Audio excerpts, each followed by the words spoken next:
Hello tout le monde, j'espère que vous allez bien. Aujourd'hui, j'avais envie de vous faire une routine make-up, mais aussi skincare pour un maquillage vraiment léger. Pour me nettoyer le visage, j'utilise évidemment le nettoyant visage à la bave d'escargot de chez Orodea. J'adore son odeur, j'adore sa texture. Ça va éclaircir, donner un teint plus éclatant. Alors ensuite, je vais utiliser une eau florale de chez Sanoflore. J'adore l'odeur, je crois que c'est la rose. Donc c'est Aqua Rosa, essence botanique de beauté fraîche. Et ça donne vraiment une sensation agréable de frais et en plus à la rose. Donc voilà. Voilà, donc surtout attention à l'eau micellaire. Moi, j'utilisais beaucoup d'eau micellaire pendant de longues années, sauf qu'en fait, il y avait quelque chose que je ne faisais pas. Je ne la rinçais pas. Et ça, c'est horrible pour la peau. Et moi, j'ai vraiment une peau atopique à tendance eczéma. J'ai banni l'eau micellaire. Donc là, tout simplement, c'est de l'eau essence botanique de beauté fraîche pour venir préparer la peau à accueillir le reste de la skincare et le maquillage. Donc ensuite, vous pouvez utiliser un sérum. Moi, en ce moment, j'utilise l'huile d'avocat. Ça contient de la vitamine E qui, elle, est antioxydante. Vraiment bien pour venir atténuer, pareil, mes cernes, en fait.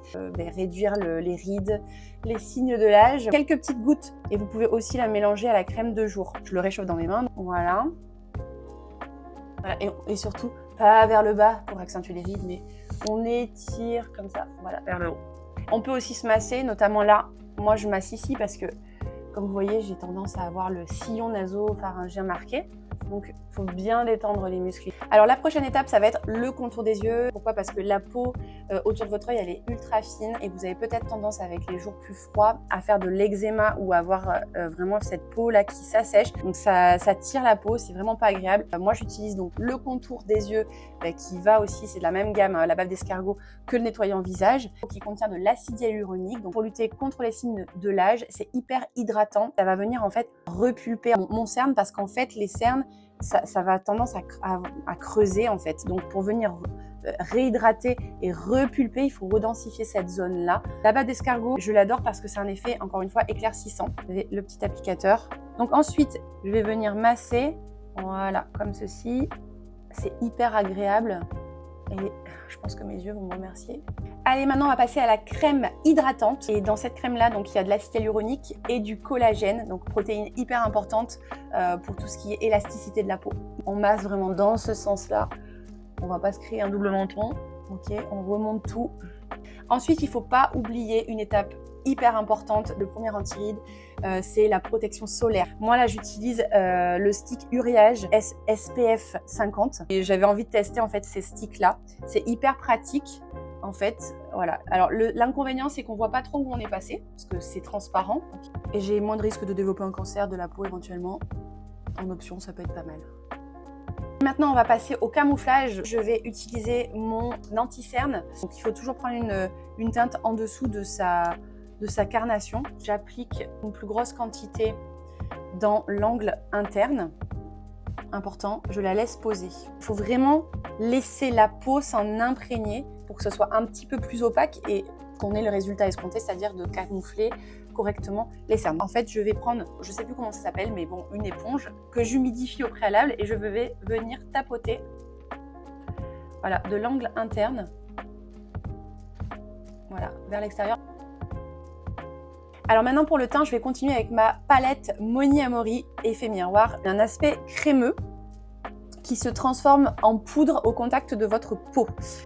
Je viens tapoter ma petite houppette et je viens, voilà, l'appliquer et l'étirer sur ma peau.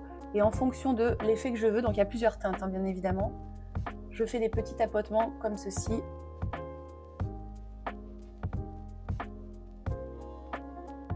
Alors maintenant, l'étape du blush, super important pour rehausser un petit peu le teint. Mon Blush and Kiss, que je peux mettre à la fois sur les lèvres et à la fois en guise de blush. On peut étirer davantage si on veut un effet plus naturel. Mais ensuite, le nouveau aussi produit, c'est l'highlighter pour illuminer et venir donner un glow incroyable. Je vais venir le mettre vraiment au-dessus de ma pommette. L'arête du nez, bref, pas trop briller non plus, le bout du nez, le menton. Pour agrandir l'œil aussi, ici. Allez, pour les lèvres, j'utilise le Blush and Kiss. Donc le mascara, j'utilise celui-ci, donc l'extra volume. Je vais venir étirer et faire des petits zigzags.